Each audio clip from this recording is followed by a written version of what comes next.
할렐루야.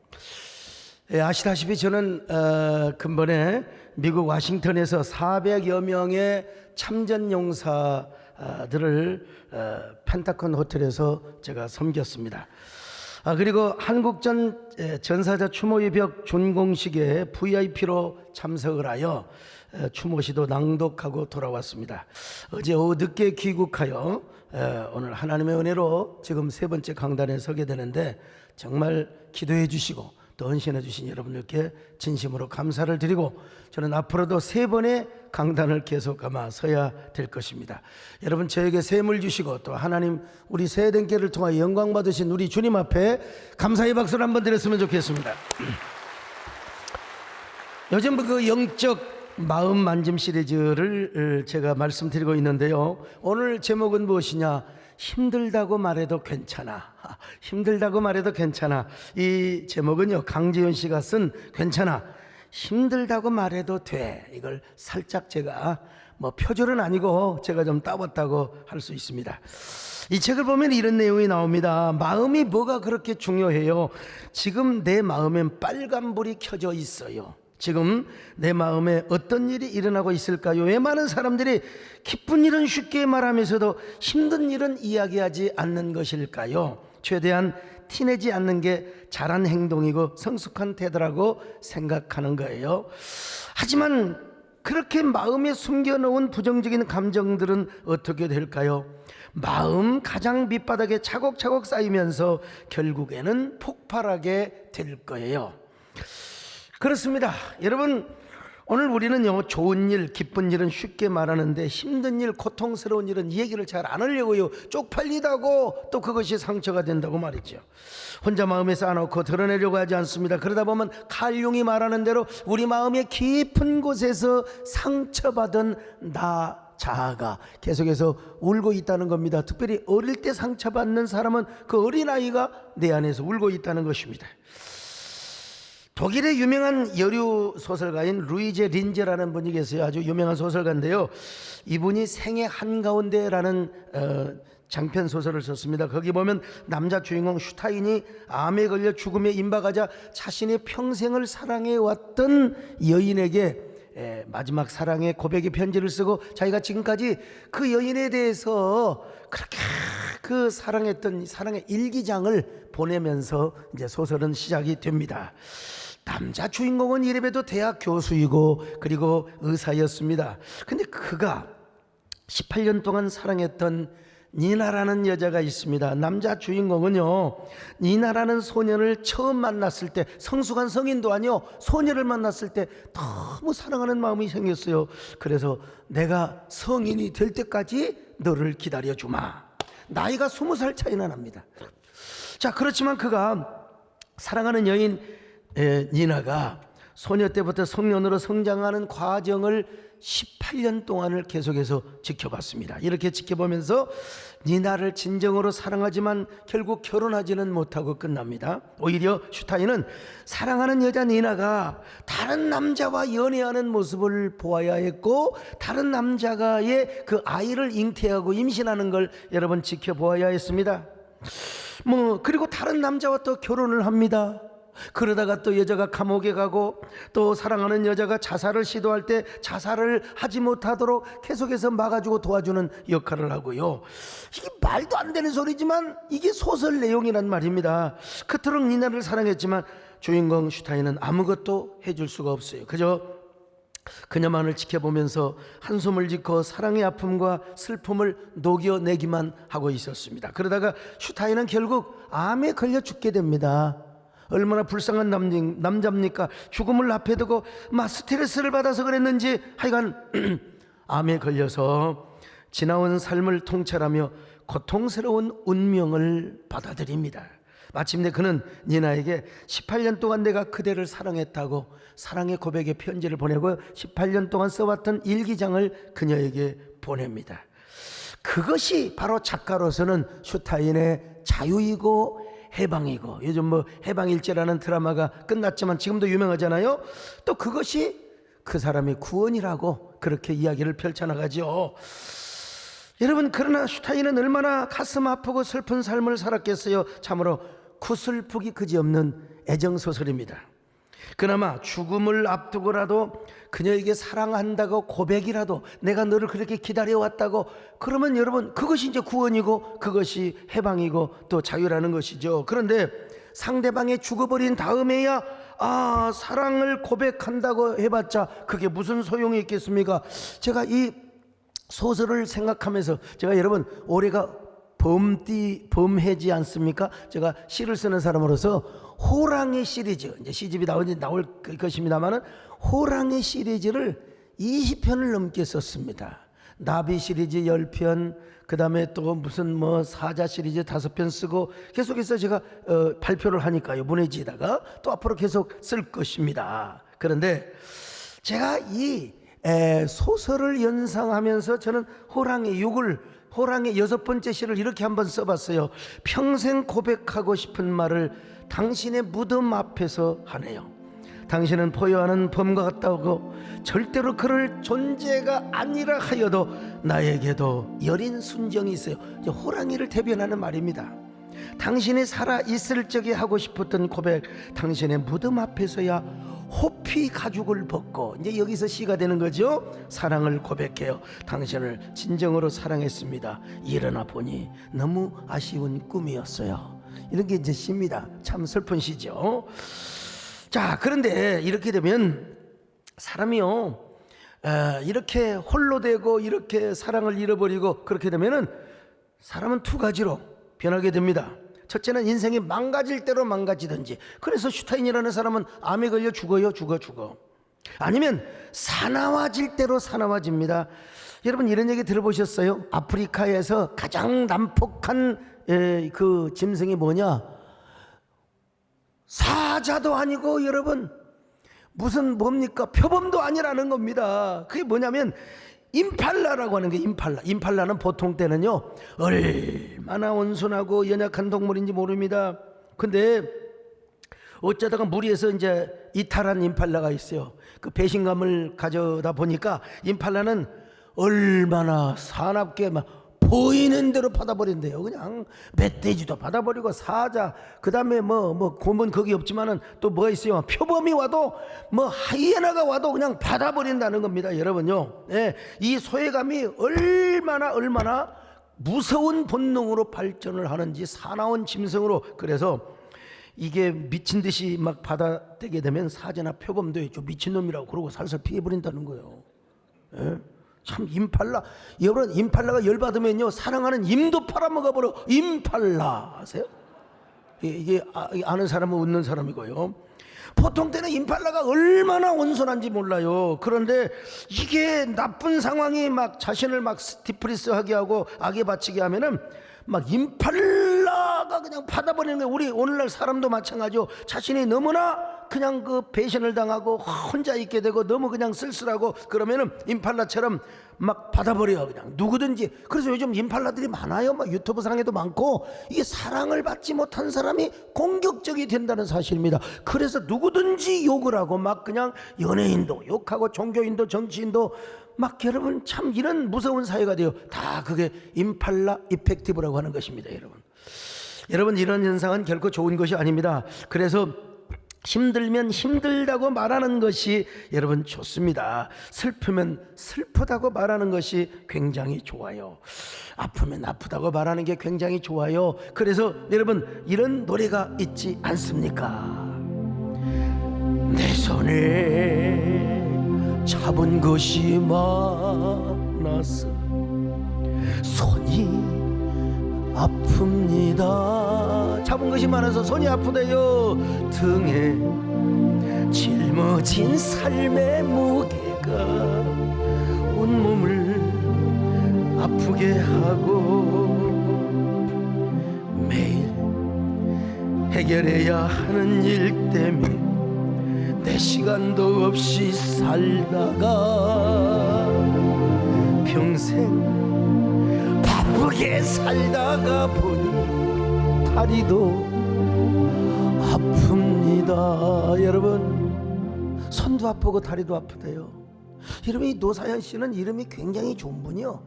모두가 다 사연이 있어요. 슬픈 사연, 기쁜 사연인데 이분에게는 사연이 없는 분이에요. 노사연. 자, 오늘 본문에 보니까 욥도 정말 힘든 생을 버티고 있었습니다. 욥은 얼마나 착하고 명예스러운 사람인지 모릅니다.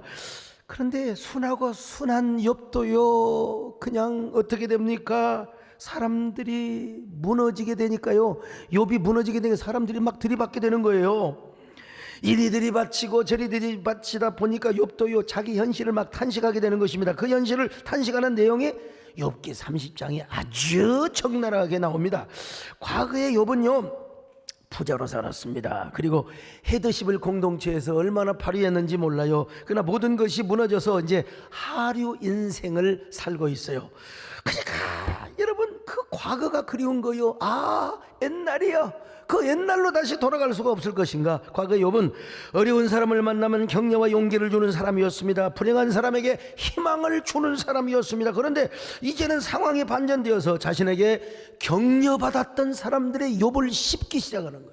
막 욥을 공격하고 조소하기 시작하는 것입니다. 욥은 뭐냐? 비웃음의 대상이 되어버리고 말았어요. 욥은 그간에 모았던 모든 재물이 날아갔어요. 자녀도 죽었습니다. 몸도 병들어서 온몸이 악창, 이거 소위 말하면 무슨 뭐 악성 피부병이 생겨가지고 말이죠, 온몸이 피부 트러블이 생기니까 막 기와장으로 온몸을 우통을 벗고 막 긁어야 했어요. 그런 명성과 권위를 잃고 삶의 밑바닥으로 실추를 당해. 그러니까 하나밖에 없었던 여자가 뭐라고 그래요? 당신 하나님 저주하고 죽어버리라고. 그러면서 여자가 떠나버리고 마는 것입니다. 이 욥기 29장을 보면 욥이요, 친구들의 변론에 풍자를 하면서 예전에 행복한 시절이 돌아오기를 원하고 있습니다. 과거에는요, 자신의 장막에 하나님께서 기름을 쳐줬다는 거예요. 그래서 젊은이들이 자신을 둘러싸고 성문에 나가면요, 젊은이들이 막 그냥 존경하며 자리를 내주었다는 겁니다. 자, 욥기 29장 5절로 7절입니다. 시작. 그때에는 전능자가 아직도 나와 함께 계셨으며 나의 젊은이들이 나를 둘러 있었으며 그때에는 내가 나가서 성문에 이르기도 하며 내 자리를 거리에 마련하기도 하였느니라. 여러분, 옛날에는 지금이나 이제 청소년기를 지나서 청년기는요, 기성세대에 반항을 합니다. 그 권위에 도전을 하려고 해요. 막. 그래서 여러분, 교회 안에서도 막 청년부들이 막 은혜를 못 받으면 삐딱해 가지고 막 그런 경우가 있지 않습니까? 그런데 욥이 나타나면 자리를 비워주고 욥을 둘러싸면서 오히려 욥 앞에서 너무나 존경하고 큰 두려운 존재니까 막 피했다고 말하고 있어요. 자, 욥기 29장 8절로 9절을 봅니다. 시작. 나를 보고 젊은이들은 숨으며 노인들은 일어나서 서며 유지들은 말을 삼가고 손으로 입을 가리며. 자, 그뿐입니까? 자신은요, 시각장애인의 눈도 되고 다리가 되고 송사도 돌봐주었대요. 어렵고 사회적 약자들을 잘 섬기고 보호해주고 돌보아 주었다는 겁니다. 욥기 29장 14절로 15절입니다. 시작. 내가 의를 옷으로 삼아 입었으며 나의 정의는 겉옷과 모자 같았느니라. 나는 맹인의 눈도 되고 다리 저는 사람의 발도 되고. 자, 그랬던 욥이 30장에 와서는 지금은 아니라는 것입니다. 자신에게 모든 명예는 사라졌고 육신의 건강까지, 아내까지 도망을 갔어. 그리고 자녀들은 다 죽어버렸어요. 얼마나 비참하게 짝이 없겠어요. 그래서 젊은 사람들마저 이제는 자신을 비웃는다네. 비웃네. 자, 욥기 30장 1절입니다. 시작. 그러나 이제는 나보다 젊은 자들이 나를 비웃는구나. 그들의 아비들은 내가 보기에 내 양떼를 지키는 개 중에도 둘만하지 못한 자들이니라. 자, 여러분, 욥은 이제 비웃음거리가 되었습니다.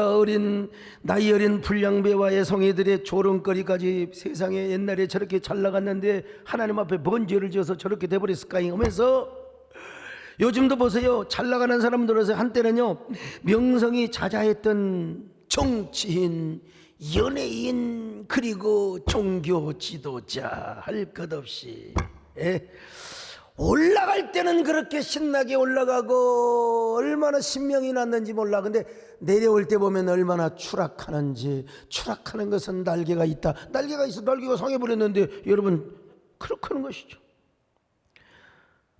자신도 모르게 정신 차리지 못하면은 여러분, 이렇게 우리도 추락하게 되어 있는 것입니다.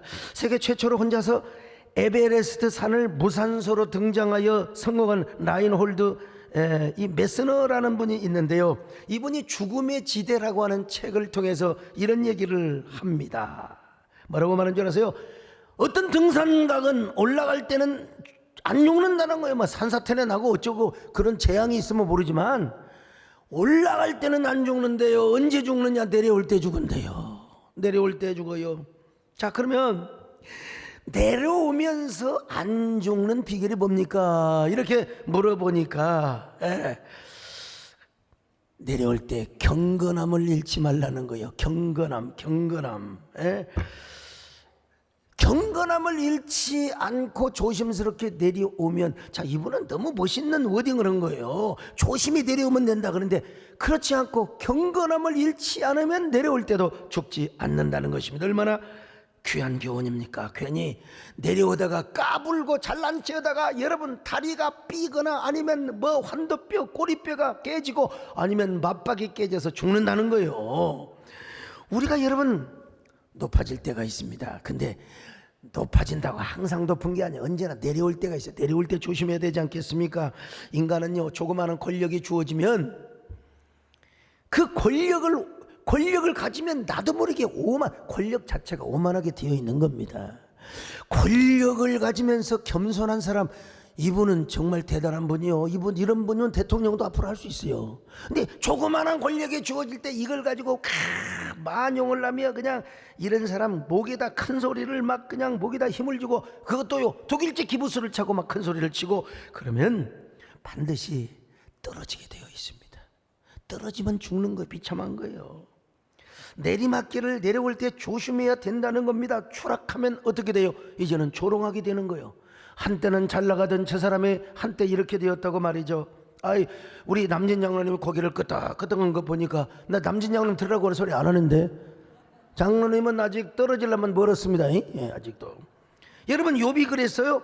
욥은 부자로 살고 명예롭게 살았는데 추락하자마자 사람들이 양떼를 지키는 개만도 못하다고 조롱하고 있습니다. 여러분, 누가? 인생 밑바닥에 있는 인간들이 지금 욥을 조롱하고 있어요. 자, 여기 30장 8절로 9절입니다. 시작. 그들은 본래 미련한 자의 자식이요 이름 없는 자들의 자식으로서 고토에서 쫓겨난 자들이니라. 이제는 그들이 나를 노래로 조롱하며 내가 그들의 놀림거리가 되었으며. 그 놀림거리가 됐는데 그 사람이 누구예요? 옛날에 욥이가 봐줬던 사람이요, 도와줬던 사람이요, 욥에게 신세를 졌던 사람입니다. 여러분, 그러나 욥이 망하니까 욥을 조롱거리로 삼고 있어요. 욥은 한마디로 말해서 뭐가 되느냐? 껌 같은 존재요. 껌 같은. 그래서 막 그들이 욥을 씹어요. 그냥 단물 다 빠졌는데도 씹어요. 물을 뜯어 씹어봐도 단물은 나오지 않는데 참.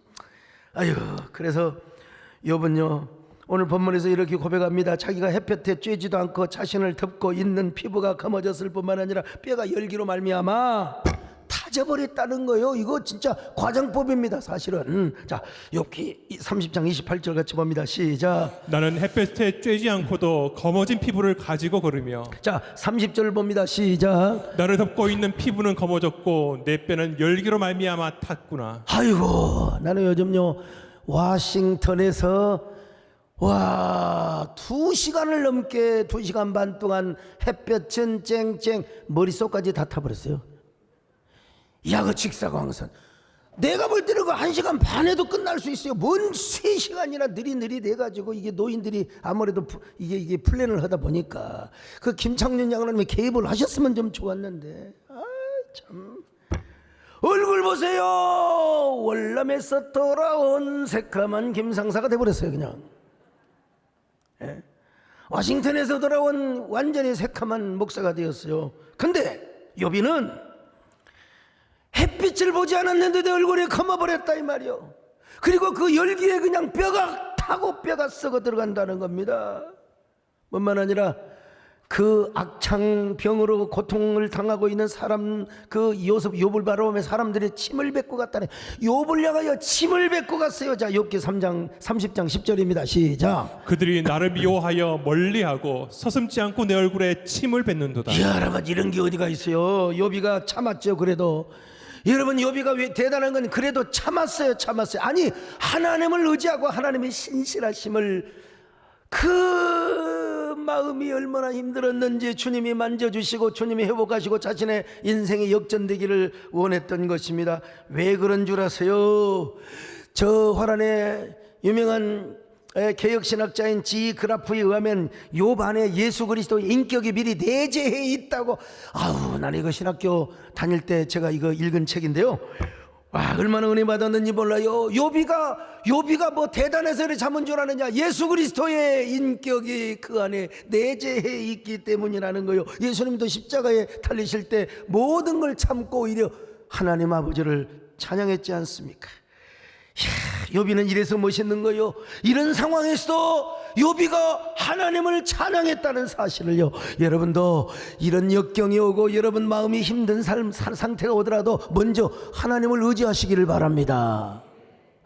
근데 하나님 의지하고 찬양을 하지만 그러나 인간이기 때문에 욥도 사람인지라 누군가의 위로가 필요했어요. 그래서 욥은 회중 가운데 여러분 나 좀 도와줄 수 있는 사람 좀 나 좀 도와주세요. 자, 욥기 30장 13절입니다. 시작. 그들이 내 길을 헐고 내 재앙을 재촉하는데도 도울 자가 없구나. 내가 도와달라고 하는데도 도와주는 사람이 없습니다. 여러분요, 우리도 삶을 살다 보면은 뭐 이렇게 될 때가 있습니다. 삶이 힘들고 어려울 때, 아이고, 그리고 내 마음이 너무나 아플 때 어떻게 할까요? 당연히 욥도 힘들다고 했잖아요. 사람들한테 나도 힘들다고, 누가 좀 나 좀 도와달라고 재촉하는데 도와주는 자가 없어요. 여러분, 근데 물론 순서가 있죠. 순서가 우리가 힘들면 힘들다고 말해도 되고 아프면 아프다고 말을 해야 되는데 순서가 있어요. 먼저는 누구한테? 하나님께 토로하는 기도를 드릴 수 있어야 됩니다. 욥이 그랬습니다, 여러분. 그래서 그는 내가 재앙을 당할 때 어찌 하나님께 도움을 부르짖지 아니하겠느냐. 먼저 하나님께 부르짖는다고 했어요. 24절입니다. 시작. 그러나 사람이 넘어질 때 어찌 손을 펴지 아니하며 재앙을 당할 때 어찌 하나님께 도움을 부르짖지 아니하리까. 하나님 좀 도와주세요. 내가 언젠가 순금같이 나올 것을 압니다. 알긴 합니다. 그러나 내가 우리 하나님 정말 이 연단받는 기간에 너무나 힘듭니다. 그러니 내 손을 붙잡아 주시고 내 마음을 어루만져 주옵소서. 그런데 그랬더니 나중에 욥이 하나님을 만났어. 진짜 하나님을 만났는데 그 하나님은 어떤 하나님이냐? 귀로만 들었던 하나님을 이제는 눈으로 하나님의 임재를 목격하고 체험하고 하나님의 은혜를 직접 경험하는, 내가 눈으로 보는 하나님을 만났다 이 말이요. 욥기 42장 5절입니다. 시작. 내가 죽게 대하여 귀로 듣기만 하였사오나 이제는 눈으로 주를 배옵나이다. 자, 그러므로 우리는 슬픈 일을 당할 때 말 때 여러분 참지만 하지 말고, 그 일을 당할 때마다 참지만 하지 말고 하나님께 힘들다고 고백하는 게 좋습니다. 시편 기자는 이렇게 말하지 않습니까? 시편 62편 8절입니다. 시작. 백성들아, 시시로 그를 의지하고 그의 앞에 마음을 토하라. 하나님은 우리의 피난처시로다. 우리 마음을 토하라고 하지 않습니까, 여러분? 그러면 우리 하나님은 그때 뭐라고 응답하시겠습니까? 그래, 너의 고통 내가 안다. 나한테는 아무리 힘들다고 말해도 괜찮아. 그러니 오늘 내가 너의 눈물을 닦아줄 것이며 내가 너의 마음을 어루만져 줄 것이다. 너의 기도를 응답해 줄 것이다. 너는 고아가 아니야. 너는 나의 아들이야. 그러면서 하나님께서 우리 마음을 만져주십니다. 예수님께서 우리 마음을 치료해 주십니다. 할렐루야. 우리 마음 만지시는 주,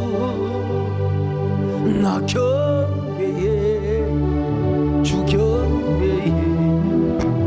우리 마음 치료하시네, 나 경배해, 주 경배해. 우리 마음 만져주시네, 나 경배해, 주 경배해. 우리 마음 치료하시네, 나 경배해, 주 경배해.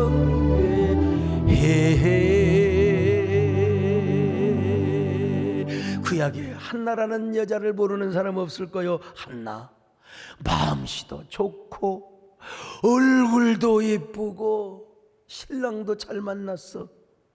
우리 배장용 장로님 같은 분을 만났어. 자, 잘 만났는데 남편 사랑도 받았어요. 이 여자에게는 전혀 부러움이 없어요. 근데 딱 한 가지 약점이 있어요. 이 여자는 자녀를 못 낳아, 애를 못 낳아. 참, 당신은 아무리 얼굴이 예뻐도 남편에게 아무리 사랑받는 여자라 할지라도, 여러분, 애를 못 낳으면, 여기 애 못 낳, 일부러 애 안 낳은 사람 상처받지 마세요. 그때는 그랬어. 그때는 애를 낳아, 여자요. 근데 여러분, 더 화딱지가 나는 건 뭐냐면, 내가 애를 못 낳는다고 금방 또 남편이 처벌 넣어버렸네. 그때는 또 그래요. 애를 낳기 위해서 처벌 넣어도 됐어요.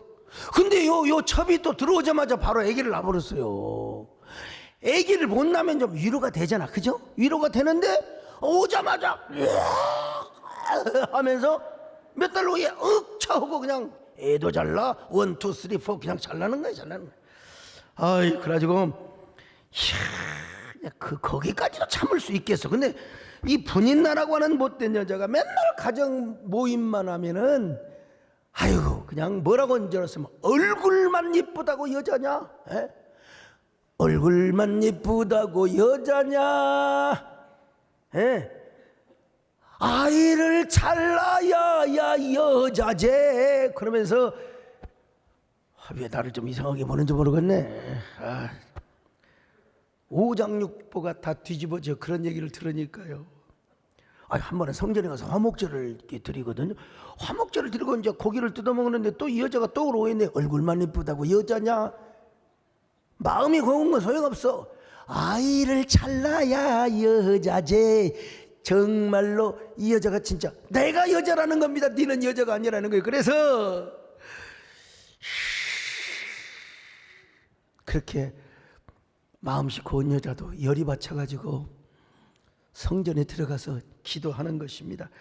얼마나 기도를 하는데, 얼마나 그냥 미친 여자처럼 기도하니까 바깥에서 듣고 있던 엘리 대제사장이, 아이고, 저 여자 술을 너무 많이 처먹었구나, 이렇게 오해를 할 정도요. 자, 사무엘상 1장 13절입니다. 시작. 한나가 속으로 말하매 입술만 움직이고 음성은 들리지 아니하므로 엘리는 그가 취한 줄로 생각한지라. 그러니까 아마 이렇게 기도를 했을 거예요. 막 그냥 이게 잘 들리지 않았고 막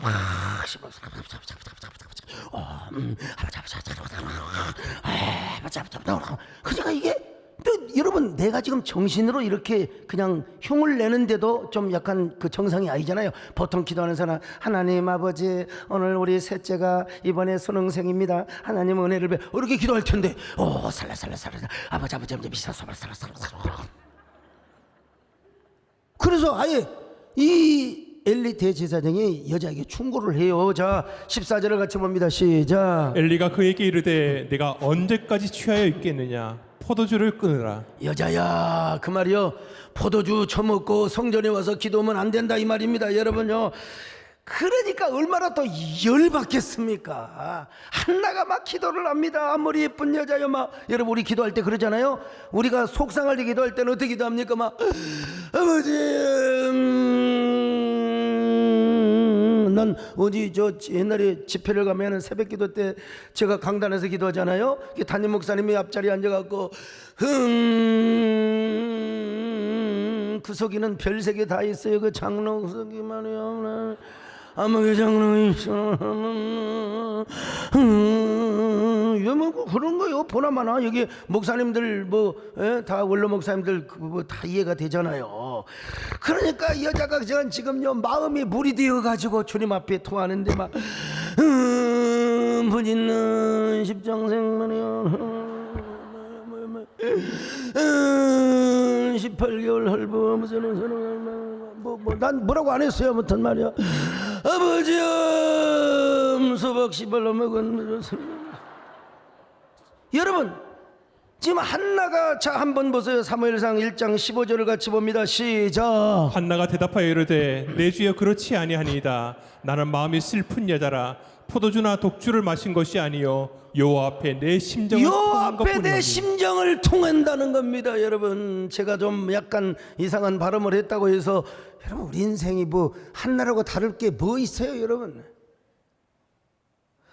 한나라가 다를 게 우리 정문사님 다 이런 상황이 되면 얼마나 분이 나고.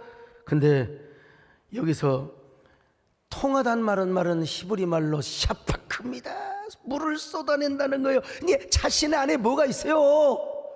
꾸정물이 얼마나 많은지 몰라. 마음이 아무리 좋아도 상처만 나면 결국 꾸정물. 얼마나 상처가 되었어요. 찔렸건 여자 박선혜 전사님 안 그래요? 오, 이거 꾸정물을 내뱉어야죠 하나님 앞에요. 이게 뭐요? 한입니다. 한. 이게 가슴에 피 걸려요. 병 들어요. 이걸 토해내. 누구한테? 하나님 앞에 토해내야 됩니다. 근데 한나가 이렇게 토해내면서도 참 격조가 있었던 것 같아 보니까요. 하나님, 아들 하나 줘보세요. 저 나쁜 여자, 저거 18개월 할부 같은 여자, 저거 내가 본때를 보여주겠습니다. 납작코를 만들겠습니다. 그런 기도 안 했어요. 하나님, 아들 줘보세요. 저는 그 아들을 하나님의 종으로 바치겠습니다. 삭도를 머리에 대지 않냐고 그 아들을 저 성전에 바치겠습니다. 그러면서 이렇게 기도하는 거요. 내 평생 소원 예그뿐, 내 평생 소원 이것뿐. 우리 아들을 주의 종이 되게 하소서. 왜 저를 원숭이처럼만 보시는지. 하나님 아들만 주시면 내가 그렇게 하겠습니다. 여러분, 그랬을 때 하나님께서 누구를 줬어요? 사무엘은 얼마나 겸손하고 순결한. 옛날에 버스 기사님들은 말이죠, 버스에다가 오늘 또 우리 아빠 무사히. 여러분 그 사진 달고 그게 누군 줄 아세요? 사무엘입니다. 어린애. 요즘 고속버스, 요즘 시외버스 타봐도 그 사진이 날라갔어요. 그러니까 뭐요? 교통사고가 많이 나. 초보 운전자들 그거 걸어놓고 다니세요. 오늘 또 무사히. 이 사무엘 그랩이에요. 사무엘 그랩. 여러분, 우리가 역시 한나는 정말 하나님의 사람이요, 자신의 속에 있는 꾸정물, 스트레스 받은 모든 독초의 물을 쏟아냈어요. 그러니까 하나님 앞에는 슬프면 슬프다고 말하는 게 좋아요. 고통스러우면 고통스럽다고. 여러분, 그런 말 할 말 힘도 없으면요, 그냥 아버지를 부르면 되는 거예요. 아버지. 반복해서 부르다 보면, 여러분, 하나님 아버지를, 너무 힘들 때는 진짜 기도조차도 안 나와. 무언 기도를 해야 될지도 몰라요. 지금 이거 터져 저거 터져 이거. 그러면은 여러분 이제 그냥 여러분 와서 아버지를 부르면 되는 거예요. 아버지를 부르면 그 아버지라고 하는 그 고백 속에서 모든 꾸정물, 우리 안에 있는 모든 상처투성이 독버섯, 여러분 다 토해내게 되어 있어요. 그리고 슬픔이 변하여 기쁨으로, 그리고 고통을 복으로 바뀌어지는 은혜가 임하게 되는 겁니다. 믿으시면 아멘 합니다. 아버지, 불러만 봐도 그 사랑에 눈물 나요. 나 같은 죄인을 사랑하신 아버지, 온종일 울어봐도 감당할 수 없는 그 사랑, 그 크신 사랑을 어찌 말로 표현하리. 아버지,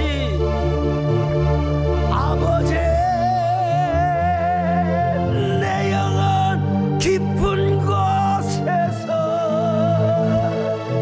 불러보는 내 아버지, 오예 아버지, 이 생명 다하는 그날까지 지키시고 인도하신 참 좋으신 나의 아버지 나의 아버지.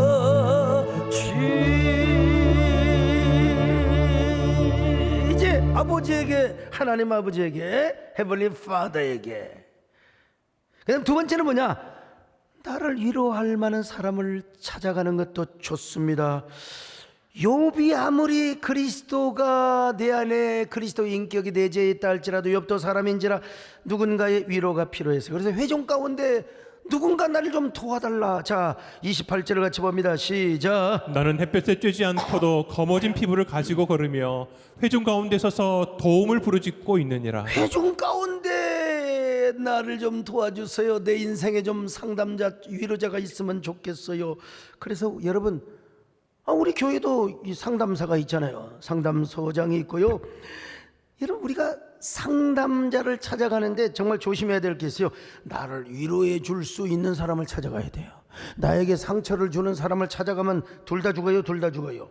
내 고통에 동참하고 나의 비밀을 지켜주며 끝까지 발설하지 않고 나에게 공감해 줄 수 있는 사람, 예수 그리스도를 닮은 상담자를 찾아가야 돼요. 성령 충만한 사람, 생명나무를 선택하는 사람, 그리고 내 마음을 충분히 위로해 줄 수 있는 능력이 있는 사람, 예수님을 닮은 상담자. 이렇게 해서 우리가 아무리 힘들고 슬픈 일을 당하여도 희망의 끈을 놓치지 말아야 한다는 사실이요. 여러분, 겨울에 보면은 아무리 눈보라가 치고 비바람이 불어와도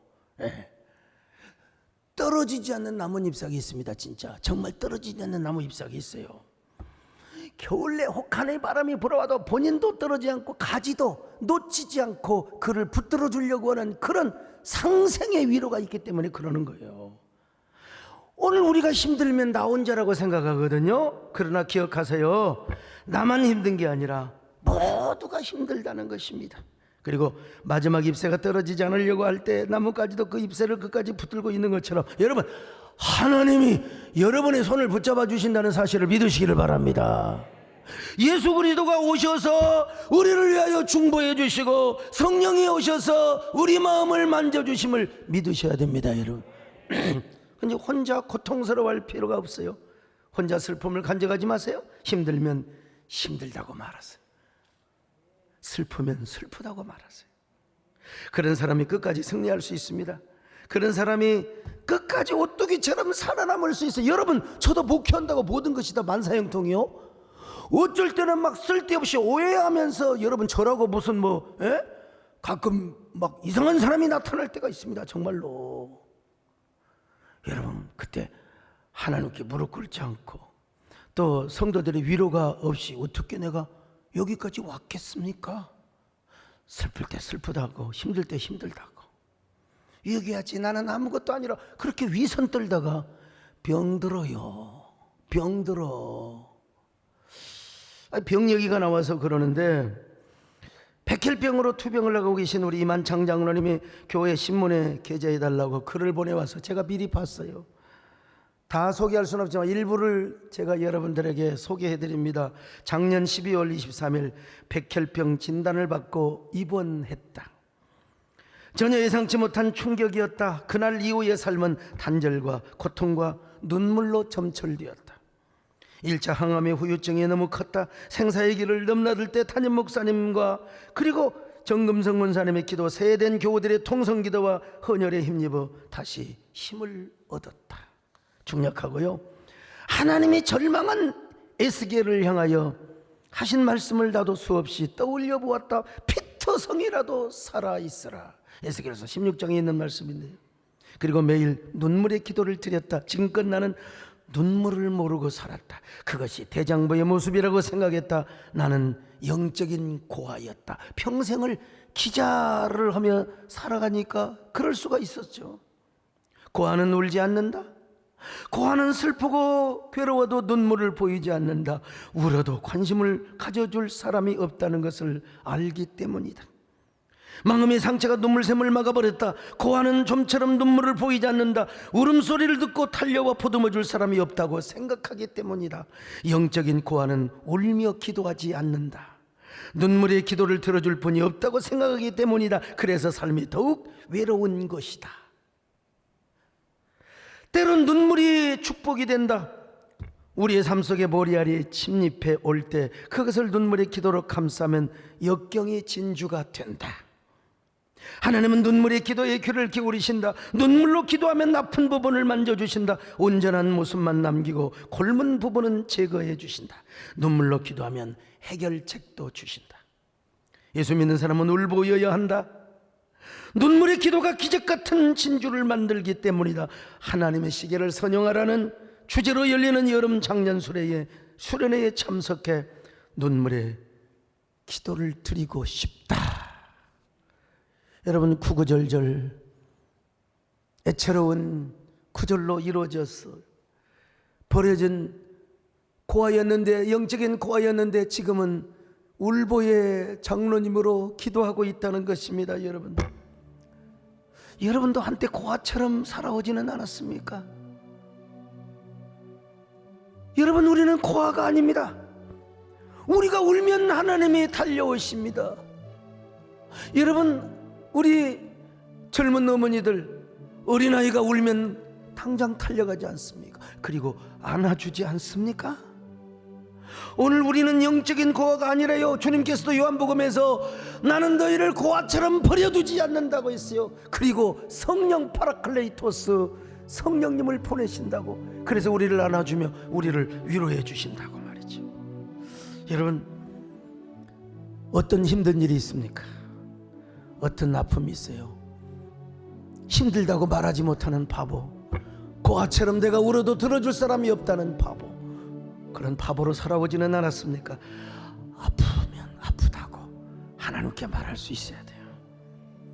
힘들면 힘들다고 말할 수 있어야 돼요. 하나님께서 여러분의 마음을 만져주실 것입니다. 여러분이 눈물을 보이면 당장 하나님이 찾아오셔서 여러분을 안아주실 것입니다. 예수 그리스도께서 여러분의 마음을 만져주시고 치료해 주실 것입니다. 너는 고아가 아니다. 너는 내 아들이다. 여러분, 이것이 하나님의 음성으로 들리시기를 바랍니다. 힘들어 지쳐 낭망하고 넘어져 일어날 힘 전혀 없을 때에 조용히 다가와 손잡아 주시며 나에게 말씀하시네. 나에게 실망하며 내 자신 연약해 고통 속에 눈물 흘릴 때에 못자국 난 그 손길 눈물 닦아주시며 나에게 말씀하시네. 너는 내 아들이라. 오늘날 내가 너를 얻었도다. 너는 내 아들이라. 나의 사랑하는 내 가슴에 손을 얹고 너는 내 아들이라. 너는 내 아들이라.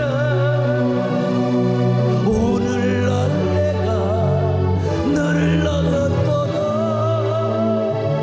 너는 내 아들이라.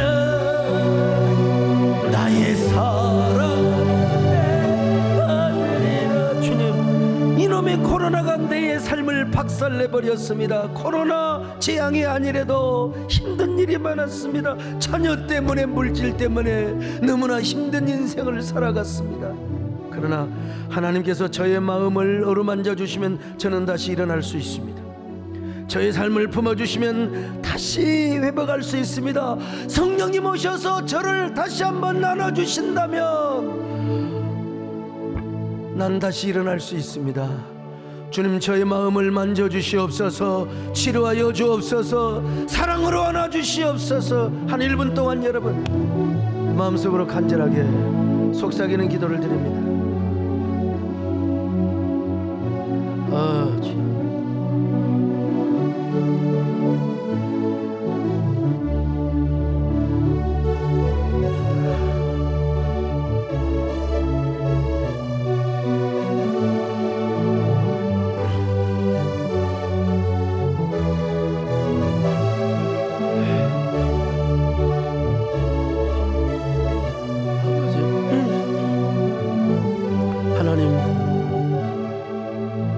마음을 만져주시는 우리 하나님이 계셔서 감사합니다. 눈물을 흘릴 때마다 오셔서 눈물을 닦아주셔서 감사합니다. 힘들 때마다 우리의 손을 붙잡아 주셔서 감사합니다. 우리 모두 다시 일어나게 하여 주옵소서. 삶을 회복하게 하여 주옵소서. 다시 출발하게 하여 주시옵소서. 예수님의 이름으로 기도 올리옵나이다.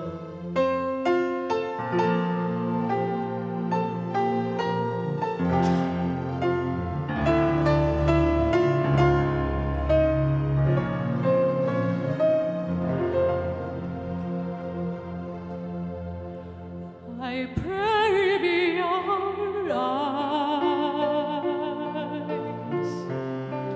and watch us where we go and help us to be wise in times when we don't know. Let this be